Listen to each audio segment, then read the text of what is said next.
thousands of entries. We had many thousands of votes. I think what's interesting actually is more than half of all of the votes came in on social media. So again, as we continue to look at sort of what does the future look like, the future's already here.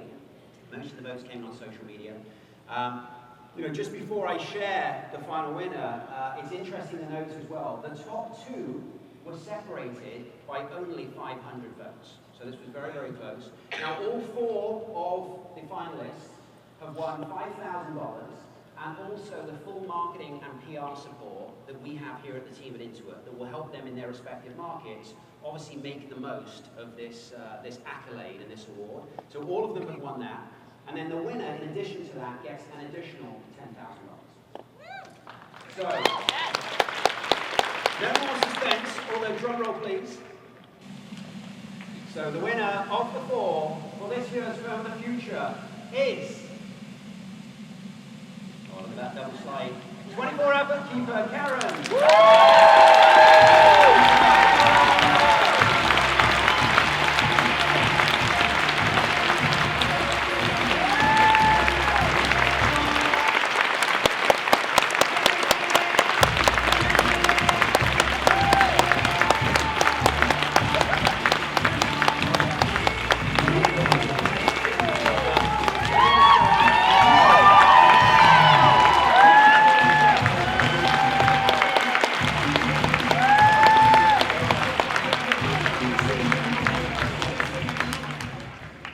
Congratulations, Karine. Tremendous job. Congratulations to all of the finalists.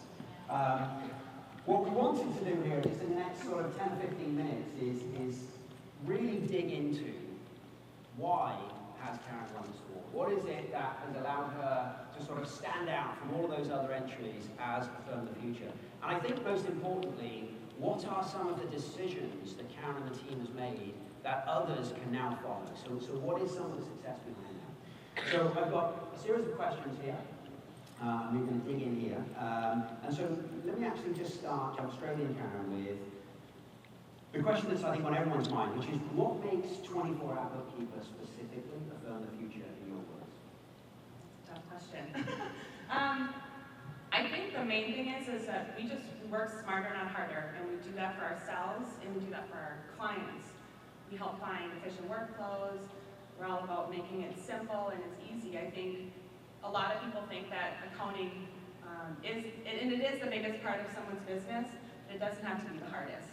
So we help incorporate technologies and simplified workflows and just try to make it important yet easy.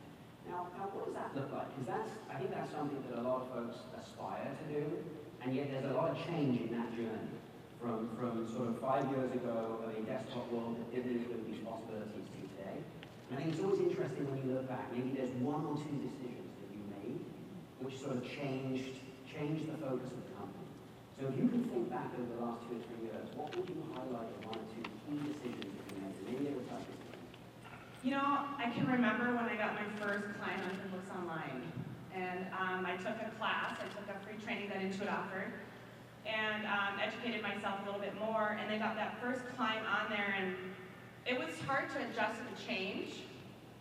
I would not do it any other way right now without being on QuickBooks Online. It's so much easier to work with clients. It's just, the communication is there, and they don't have to call us 1,000 times a day because it just all makes sense for them, so, and us. And specifically on your clients, I think a lot of the challenges that a lot of accounting and bookkeeping practices have is they have legacy clients who are on desktop, who are perfectly happy, it works great for them, and so there's almost no burning platform for change. So how do you work with clients if, for example, they don't want to go to the cloud?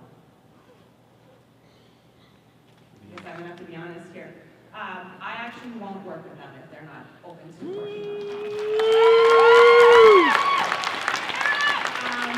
and the reason for that is it's hard for me to be really good at what we do if we're not using the cloud. I can't do a good job.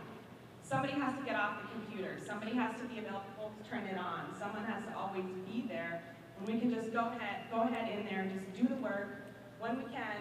The client doesn't have to be bothered, and we just get it done. And it just doesn't interrupt their workflow or their role for success, and they can focus on what they need to be focusing on. And I love that. And there's something obviously inherently awkward about there's an existing client that you're trying to have that conversation with, and you're saying, hey, look, we're making this shift. They don't want to comment with you. So just, if you just help with 30 more seconds, what does that conversation look like? If I'm that client, and I've been your client for a period of time, and I'm perfectly happy, what I love about what you're saying is you're drawing a hard line in the sand, but how do you do that? Well, I'm, trying to transition properly, and I always want everyone to be super comfortable with change, because I know it's hard for a lot of our clients. So what I would say to them is, hey, listen, just try it. Just try it for 30 days. I'm going to pay for it. I'm going to go ahead and onboard you. Don't worry about it. If you have any questions, you can call me at any time. And then I think because, in my eyes, it's such a difference in how we work. And in reality, because we do so much for our clients, it's really minimal effort on their part. It's really me that's taking on the work, and I just tell them, hey, it's really for your benefit and not just for mine. And in collaboration, I can just hop in your QuickBooks Online file at any time. If you have a question, I don't have to worry about, trying to explain it for 20 minutes. I can just hop in, take a look at that same screen you're looking at, and answer your question. So you position it as you're able to take more workload off of them. Yes. You're almost able to be that CFO for them versus them doing more of them. I think to transition them, you really have to make it their benefit. Even though it's secretly yours, it has to be about them. And just last point on this client piece. Have you ever fired clients you have? I would say I haven't necessarily, but we have one particular client right now that we're about to fire. And I'll tell you why. No names. Full disclosure. So this particular client, so we have a lot of systems in our office that allow us to retrieve statements automatically, and we try not to bother the client for things that we need to do our job. So this particular client, it's always a pain to try to get stuff from them. Every time we need to have answers from them, it's impossible. And I think that over time, it makes me look bad to myself. I feel like when they're going to jump into their file and they're going to say, well, how come this isn't updated? And I'm going to say, oh, it's totally because of you. I'm not going to say that, but it's really the reason. So I can't do a good job if my clients are not willing to also be on board with moving forward and using technologies. And I'm at the point now where I guess I can be a little bit more choosy. So I'm okay with letting go of that client, because now it only makes room for a new client that will be willing to do that. So that moves us on to you. So that's awesome. I think, again, it makes it very clear, which a lot of folks struggle with. How do you then find the new clients? So then where does the growth come from? Aspiring clients, on the one hand, is good, but you need a new client. So what does that look like? I think I've learned so much recently about the power of social media and marketing and partnering up with so many others. There's enough business to go around, and I mean, in this room, I love coming to this conference because you get to meet so many different people and learn so many things, but I've participated in webinars, I've written blog articles, we put out on social media, going to networking events. I guess if I just had an advice as I'm up here on stage, I would say, just be yourself and show your passion. I don't think it's hard, there's no sales pitch, there's no fancy, couple sentences. If you just say, hey, I'm here to help you, and that's truly what we do. It's not hard to get new clients because so many people need help, and they just need someone to say, I'm not going to judge you, I'm just, I want to help you, and I want you to grow and succeed. And I think people, you kind of earn some immediate trust a little bit. Although I would add, I think the thing that it sounds like you do, Karen, and I know I've seen others do as well, and not everyone does this, is you have a deliberate plan to write blogs, to hold webinars, to actually have a social presence, and actually it's doing those things that establishes you as an expert. And so I think, again, for folks who aren't consciously doing those things, then it's harder to establish yourself publicly as an expert. So I think those are... And it's hard. I mean, I am the first to tell you, if anybody tells you life is easy, they're lying. It is really hard to do everything, grow your business, so just take one piece at a time and, and just start one little bit, and then you'll find that you'll kind of get there faster and faster. Yeah, and Jim mentioned this earlier, but that is really the point of the next 2 days as well, is look for the breakout sessions that cover some of these things that have particular interest perhaps for you and your firm. One of the interesting things I noticed as well in the application was the percentage of your meetings that are on video. And so you've got this sort of, it's the face-to-face versus the video interactions with clients. Can you tell us what is that and how does that work? Yeah, so we've really grown on a national level, so we work with a lot of clients, more and more that are not necessarily right in our community. And I want to have a platform that we can see each other. And so, can I just say a funny little joke? So a lot of our clients, I have my setting turned on that their camera will turn on automatically, and they don't even know that. So then I'll tell them, and I'll come on, I'll say, just so you know your camera's on, and they're like, oh, I'm really sorry, I don't want it on. I said, it's okay, I'll turn mine on, but now you at least put a face to me. And it's become an opportunity to really get to know them, just as if they were, right next to us. And we do training, we do screen sharing, we do sales meetings. I go over my proposals with them that way. It's great, and actually it keeps me in my office. I don't have to drive anywhere. I mean, I couldn't drive like across the country, but you know what I mean. and then in an average day, how many meetings over video? We probably do like 2 to 4. Yeah. Okay, so it's a significant part. Yeah. Is Bob Dylan a client? Most importantly. Full disclosure, I'm not sure. I think that no. Yeah, we will take Bob Dylan. If he's a client of mine, I mean that would be pretty cool. That would be cool. Not. I'm confident he's not the one getting fired. Of your client.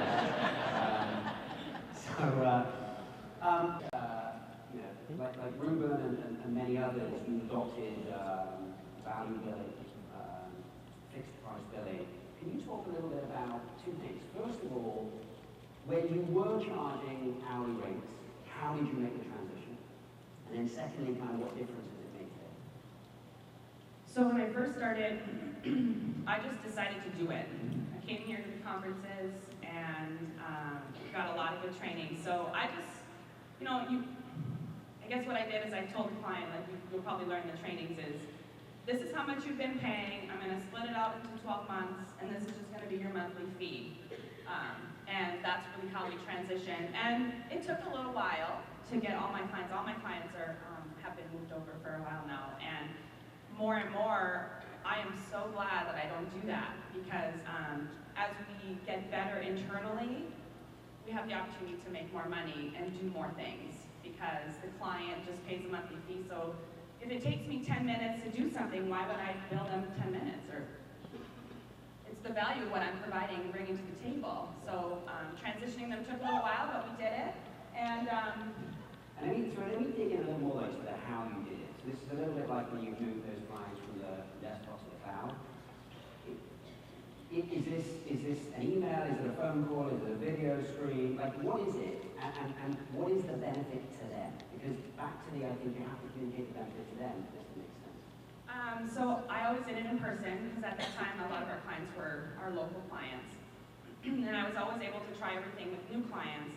I remember one particular client, I know how much he trusts me, and I know he wasn't going to say no. And I guess as I moved clients over, I just told them, I'm sure, okay, I'm just going to ask kind of a general question, but have you ever put all your hours together and thought, the client can't afford this? So I never wanted to have my client be surprised, and I tell them that all the time. If I offer you a monthly price for the services that we provide, you're never going to have any surprises. You don't have to worry about calling me. I'm a full support for you, and you can feel comfortable that I'm really part of your team and not, service that you hire. And like some others, do you offer sort of different tiers, or you just say, hey, based on what I already know about you, here's the price? No, I actually offer 3 packages, and all Ron Baker. Everything I do, I learned with Ron Baker on the 3 different things to offer in packages, and what's been really nice about that is it's taken away the negotiating. I don't have one client negotiate with me, and I love that. So that's how we present it. And then with them having the options, I think themselves, they just feel like they're maybe negotiating with themselves. I don't know which option to pick. So. Yeah. It's a shout out to the breakout sessions with Ron and with Mark Wickersham. If you haven't seen them and you don't do value pricing, there's real science behind this. If you offer somebody 3 choices, then it's their decision and they're happy with their decision. If you simply try to move them from an hourly billing cycle to one choice, a fixed price, then they feel like it's happening to them. So if you haven't seen it, I would encourage you. It's tremendously valuable and certainly brings it to life. So, I know we've only got a couple of minutes left here. I would love it just to talk about apps for a second. I know that, when we look at the number of accountants who are actually introducing apps into their ecosystem to better service their clients, it's still relatively small. And so clearly that's something that there's a lot of growth there. Something you do, I know. So could you talk about, how have you got comfortable working with apps? Which apps do you work with? What does that look like for your clients? So our whole business is paperless. We have our own internal apps, and it's less than 5. And with our clients, what we do is we actually are really big on finding the needs of the clients, and then we find the apps that work for them. We have certain apps that we use on a regular basis, and if they kind of fall into that category, they can do that. We have a CRM. We use Work, etc. for our CRM software, and really, really like it because it has allowed us internally to work together no matter where we are, and keep client communication. So something that I always never wanted to happen is if somebody on my team sends an email at 4 o'clock and the client responds at 5:30, and I see that, or the client calls and says, oh, such and such sent me an email, and I'd be like, what does the email say? I have no idea. Now I don't have that problem. I can actually see all the communication that goes through. Oh my goodness, if I had to name all the apps we use. Top 3 apps you love? Well, we use LedgerSync and HubDoc equally, and Work, etc. for sure. We also use Quotient for our proposal software, and I'd say those are probably the main ones that we use. Top 4, it's not an extra one. Yeah, I know. So just last question here in the last 60 seconds. Somebody else is going to be sat in this chair next year. They're probably going to have a boxing video. It's going to be very exciting. If you were to give them a single piece of advice about that transition to being really on the bleeding edge of film in the future, like how would you try to crystallize it? I would just say, just get online, get clients on QuickBooks Online, start using apps, start even kind of systemizing some of the things that you do. You'll find that you'll work a lot smarter just by maybe being a little bit more aware of what's to be expected. And it starts right here. If you make a mental decision to say, I'm going to do it, I'm going to try it, your clients will not if you do not.